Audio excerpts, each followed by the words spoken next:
안녕하세요. 요즘 배당금이 들어오고 있는 시즌입니다. 4월 말이면 대부분 배당금 입금이 마무리됩니다. 배당금으로 고배당주, 배당성장주를 다시 사는 것은 복리 효과를 굉장히 극대화하는 것이기 때문에 아주 바람직한데요. 그래서 오늘은 배당주 투자법에 대해서 이야기해 보도록 하겠습니다. 제가 이전에 주식의 실질 수익률 중에 배당이 차지하는 비중이 한 70% 정도 된다고 이야기 드린 적이 있었는데요. 배당은 실질 수익률에 있어서 그만큼 중요한 역할을 합니다. 먼저 배당 투자의 기초 개념 및 배당의 의미에 대해서 아주 간단히 말씀을 드릴 거고요. 배당 투자 시 봐야 할 숫자 및 배당 투자에 있어서 핵심적인 요소에 대해서 설명을 드리겠습니다. 배당 투자 시 봐야 할 숫자는 너무 뻔한 것은 다 생략하고 핵심적인 것 위주로 몇 개만 말씀을 드리겠습니다. 제가 스크립트를 쓰고 보니까 오늘은 굉장히 긴 이야기가 될 것 같습니다. 저도 간단하게 하고 넘어가고 싶었는데 사실 그러면 별로 도움이 안 되기 때문에 배당에 대해서 최소한은 알아야 될 것에 대해서 짚고 넘어가도록 하겠습니다. 조금 긴 영상이 되더라도. 먼저 배당의 개념에 대해서 이야기를 드리겠습니다. 배당을 모르시는 분은 없을 거예요. 배당은 한마디로 기업이 번 돈을 주주에게 환원하는 것입니다. 기업이 돈을 벌면 그게 오너의 일가나 아니면 대표이사가 맘대로 할 수 있는 돈이 아니고요. 그 돈은 주주들의 돈입니다. 그래서 기업은 그 돈으로 뻘짓을 하면 절대 안 됩니다. 그 돈을 통해서 재투자를 하거나, 재투자를 하면 기업의 수익성을 높이기 위해서 재투자를 하는 거겠죠. 이상한 데 재투자를 하는 게 아니고. 그리고 재투자를 하지 않으면 배당을 통해서 주주에게 돌려줘야 됩니다. 그러니까 기업이 이익을 얻으면 더 많은 수익을 위한 재투자 혹은 배당을 통한 환원. 사실 이 두 개가 아주 근본적인 사이클이 돼야 되는 거거든요. 배당은 절대로 기업의 선심성 선물이 아닙니다. 배당은 주주에게 당연한 권리예요. 그런데 배당은 안 하는데 오너가 연봉으로 수십억씩 가져간다던가 아니면은 오너 일가가 회사 돈으로 외제차를 막 리스해서 탄다든가 아니면은 자기들 가족 기업에 막 빼돌리기를 한다던가 이러면은 당연히 걸러야 하는 기업이 되는 겁니다. 그렇기 때문에 그런 기업은 거의 뭐 완전 양아치 같은 기업입니다. 기본이 안 된 기업이라고 할 수 있죠. 자, 이제 배당에 대해서 이런 개념을 알고 배당을 본격 이해하려면 배당 성향과 시가 배당률에 대해서 이해하셔야 합니다. 왜냐하면 배당 성향은 배당의 지속성 및 상향 가능성에 대해서 말을 해주고 있는 지표고요. 시가 배당률은 주가가 주는 신호와 연결되어 있기 때문에 이 두 개를 좀 아셔야지 배당을 본격적으로 이해할 수가 있다. 이렇게 말씀을 드릴 수가 있습니다. 배당 성향에 대해서 말씀을 드리면 배당 성향은 기업이 1년 동안 벌어들인 돈에서 얼마만큼의 돈을 배당을 하느냐, 얼마만큼의 돈 비중을 배당을 하느냐를 뜻합니다. 예를 들어서 당기순이익 100원 벌어서 30원을 배당하면 배당 성향은 30%가 되는 것이죠. 시가 배당률은 지금 주가 대비 배당이 몇 %인가 하는 것입니다.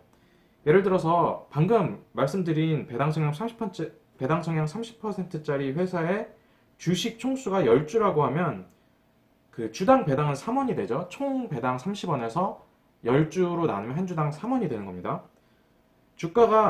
이 기업의 주가가 200원이라고 하면 시가 배당률은 1.5%가 되는 거겠죠. 200원에 한 주당 3원의 배당을 받기 때문에 정리하면 배당 성향은 번 돈 전체에서 배당이 차지하는 비중, 시가 배당률은 주당 배당금이 주가에서 차지하는 비중입니다.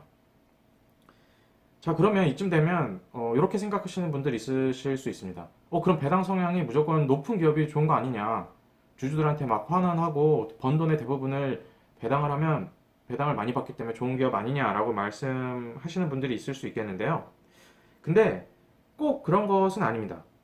배당 성향이 너무 높다는 것은 이제 기업이 이익을 높이기 위해 투자할 곳이 마땅치 않아서 배당으로 번 돈을 다 쓴다는 얘기거든요. 그 말은 기업의 성장성이 조금 제한이 돼 있다. 기업 자체도 그런 걸 알기 때문에 배당으로 다 쓴다라고 얘기를 할 수가 있는 것이고요. 또 배당 성향이 너무 높기 때문에 배당 성장 가능성이 낮다는 말입니다. 예를 들어서 배당으로 번 돈의 90%를 쓰는 기업은 앞으로 배당이 성장할 가능성이 그 룸이 별로 없는 겁니다. 그리고 너무 높은 배당 성향은 지속성도 약간 떨어져요. 통상적인 배당 기업의 배당 성향은 약 30%에서 40% 수준이거든요. 근데 배당 성향이 90%, 80%까지 올라버리면 이 기업이 한 해 좀 영업을 말아먹어서 당기순이익이 좀 안 나왔다. 그러면 번 돈의 80% 90%를 배당하고 있기 때문에 그 당기순이익이 떨어지는 만큼의 그거를 충격을 충당할 수 있는 룸이 없습니다. 그래서 배당도 같이 그냥 떨어져야 돼요. 아니면 갖고 있는 현금 자산을 갉아먹으면서 배당을 해줘야 되는 거겠죠. 그래서 배당 성향이 너무 높은 기업은 조금 배당의 지속성이 떨어진다. 그래서 실제로 배당 투자를 주력으로 하시는 분들도 배당 성향이 너무 높은 기업은 좀 배제하는 편입니다.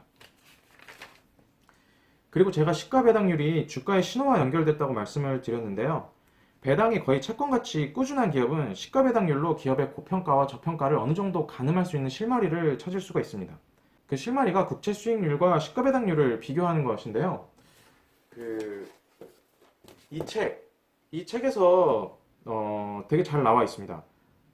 이 치과의사 피트씨의 똑똑한 배당주 투자라는 책인데 이거 내용이 상당히 괜찮은 책이에요. 배당에 있어서는.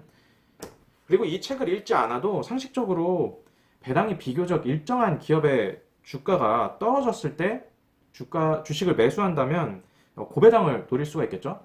그 배당은 일정한데 주가가 떨어지면 시가배당률이 당연히 올라가기 때문에. 근데 다들 그렇게 생각하기 때문에 고배당 기업의 주가는 일정 수준 이상으로 좀 이하로 떨어지는 경우가 적습니다. 하방 경직성이 강하다고 하는데요. 주가가 많이 떨어지면 다들 배당을 노리고 들어오기 때문에 어느 정도 하방 경직성이 있는 모습을 보여줍니다. 예를 들어서 배당 1,000원을 매년 줬던 기업의 주가가 단순히 시장이 안 좋다고 막 5,000원까지 떨어질 수는 없겠죠.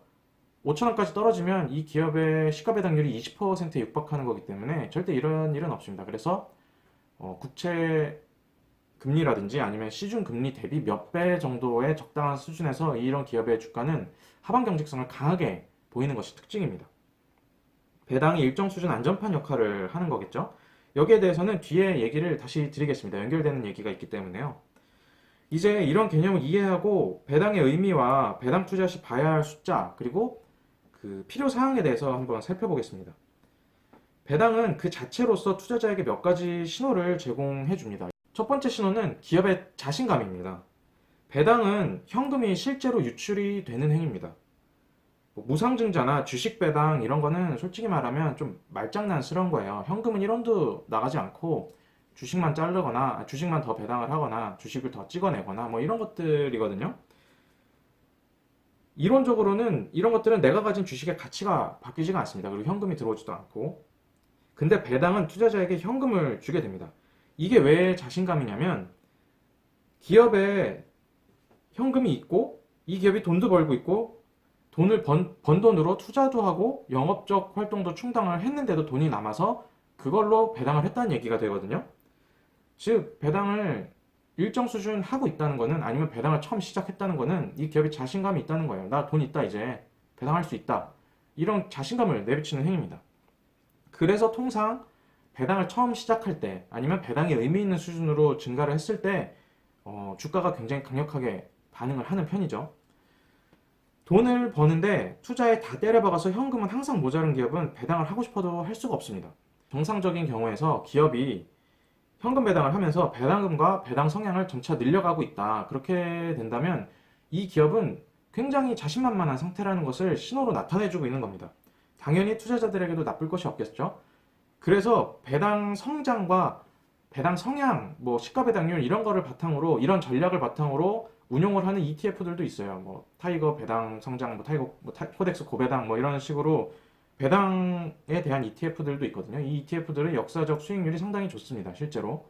두 번째는 배당을 통해서 고평가와 저평가의 실마리를 찾을 수가 있어요. 아까 앞의 내용이랑 연결이 되는 건데요. 가치평가의 여러 요소 중 하나의 척도가 될 수 있습니다. 굉장히 유용하게 사용하실 수가 있어요. 아까 제가 고배당 기업의 주가가 하방 경직성이 있다고 말씀드렸는데 배당이 꾸준한 기업 중에 대표적인 게 예를 들어서 삼성화재 우선주가 있어요.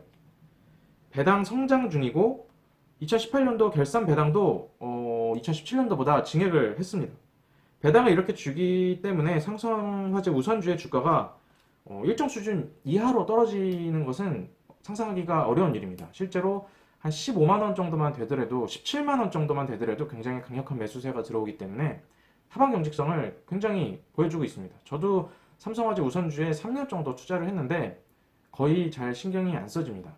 내려갈 때 매수를 하게 되면 높은 시가 배당률로 보답을 하기 때문에 굉장히 하방 경직성이 강한 주식이라고 볼 수가 있어요. 그리고 배당도 거의 채권같이 주기 때문에 주가가 빠져서 시가 배당률이 올라오면 그 자체로 강력한 저평가 신호가 됩니다. 그래서 말씀드린 대로 매수세가 유입이 되고 하방 경직성을 보여주는 메커니즘이 되는 것이죠. 근데 이런 기업은 반대로 너무 올라서 시가 배당률이 낮아지면 매력이 반감됩니다. 왜냐하면 삼성화재라는 기업이 보험을 하는 것이기 때문에 수익이 드라마틱하게 올라갈 일은 없어요. 그래서 아까 채권같이 제가 배당을 하는 기업이고, 그렇기 때문에 금리랑 시가 배당률의 관계를 따져서 좀 너무 고평가됐다 싶으면 또 빠지고 이렇게 반응을 하는 기업입니다. 배당 그 자체가 이렇게 일정한 배당을 주는 기업에서는 굉장히 강력한 신호가 되는 것입니다. 그러면 이 정도 이해를 하시고 배당 투자를 한다고 할 때 봐야 할 숫자가 어떤 게 있을까? 사실 배당 투자도 주식 투자이기 때문에 봐야 할 숫자가 굉장히 많습니다. 그리고 짧은 영상에 배당 투자가 굉장히 심오한데 이런 심오한 이야기를 다 담기는 어렵죠. 그리고 배당주도 고배당주와 배당 성장주가 나뉘기 때문에 굉장히 짧은 영상에 압축하는 일은 굉장히 어려운 일입니다. 근데도 정말 기본 중에 기본이 되는 숫자를 몇 가지 알려드리겠습니다. 당기순이익이나 이런 거는 너무 당연한 얘기니까 뭐 이야기 안 드리겠습니다. 이거는 당연히 당기순이익이 나야 배당이 되는 것이죠. 그리고 뭐 부채 비율 이런 것도 너무 뻔한 숫자이기 때문에 이런 거는 다른 영상들 짧게 짧게 나오는 영상들 찾아보시면 굉장히 잘 나와 있고요. 제가 찾아보니까 이 FCF에 대한 얘기가 많이 없더라고요. 제가 생각할 때 배당에 있어서 가장 중요한 것이 잉여 현금 흐름이거든요. 이게 뭐냐면 기업이 돈을 벌어서 이익을 남기면 보통 1순위로 들어가는 게 시설 투자 및 유지 보수에 돈을 쓰게 되어 있습니다. 그래야 기업 활동이 일어나는 것이기 때문에. 그리고 거기서 남는 돈이 있어야 배당을 하는 것이겠죠. 그러면 이 남는 돈에 대한 지표가 뭐냐? 그리고 이 남는 돈을 봐야 기업이 배당을 할 수 있겠다, 없겠다, 혹은 늘어나겠다, 줄겠다를 대충 추산할 수가 있거든요. 그때 보는 게 뭐냐면 FCF입니다. 프리 캐시 플로우. 그러니까 잉여 현금 흐름이라고 할 수 있는 거예요. 예를 들어서 제가 투자하는 기업 중에 대한약품이라는 기업이 있습니다. 이 기업은 시설 투자를 굉장히 많이 하는 기업이에요. 그렇기 때문에 FCF가 엄청 빡빡합니다. 제가 지금 그림으로 보여드리고 있는데 FCF가 엄청나게 빡빡해요. 이 FCF 빡빡한 게 1, 2년 일이 아닙니다. 그런 거 보면 배당을 늘릴 거라는 기대가 사실 전혀 안 되는 기업이죠. 이런 기업은. 왜냐하면 버는 족족 시설 투자에 들어가서 FCF가 낮기 때문에. FCF, 즉 잉여 현금 흐름이 있어야 배당 및 배당 상향 여력, 그리고 지속성이 있는 것입니다. 그리고 두 번째로 FCF를 보시면서 캐펙스라는 것도 보셔야 돼요. 캐펙스가 뭐냐면 제가 앞에서 바로 전에 말씀드린 시설 투자, 이거에 대한 얘기입니다. 자본적 지출에 대한 얘기인데요. 뭐 캐펙스라고 하면 되게 어려워 보이는데 그냥 시설 투자라고 생각하시면 편합니다. 이게 네이버, 제가 지금 그림 보여드리는 것처럼 네이버에 들어가서 재무 쪽을 보시면 FCF 바로 위쪽에 붙어 있어요. 바로 위쪽에 붙어 있다는 거는 두 개를 같이 봐야 된다는 얘기겠죠. 이 캐펙스가 늘어나면 FCF가 자연적으로 줄어들 수밖에 없습니다. 왜냐하면 번 돈 중에 시설 투자로 많이 들어가고 있다는 얘기이기 때문에. 주식 중에 그 시설 투자가 주기적으로 필요한 것들이 있습니다.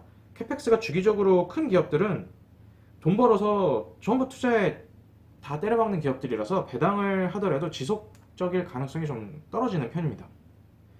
기업의 경쟁력 유지를 위해서 매번 대규모의 시설 투자가 지속되는 기업은 그런 의미에서 배당이 굉장히 지속성이 떨어질 수 있다라고 얘기할 수 있겠죠. 그런 의미에서.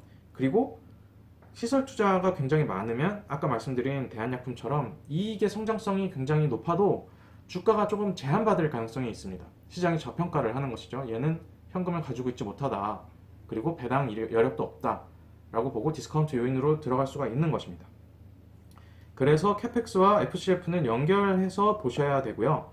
이거는 어디서 막 구하는 게 아니고 제가 그림 올려드린 것처럼 네이버에 들어가셔서 보시면 그냥 나옵니다. 그래서 FCF를 당기순이익과 비교를 해서 당기순이익 대비 FCF가 크게 떨어지는 기업은 캐펙스나 다른 쪽으로 새는 돈이 많다는 뜻이에요. 그래서 배당 여력이 높지 않다라고 생각하시면 편합니다.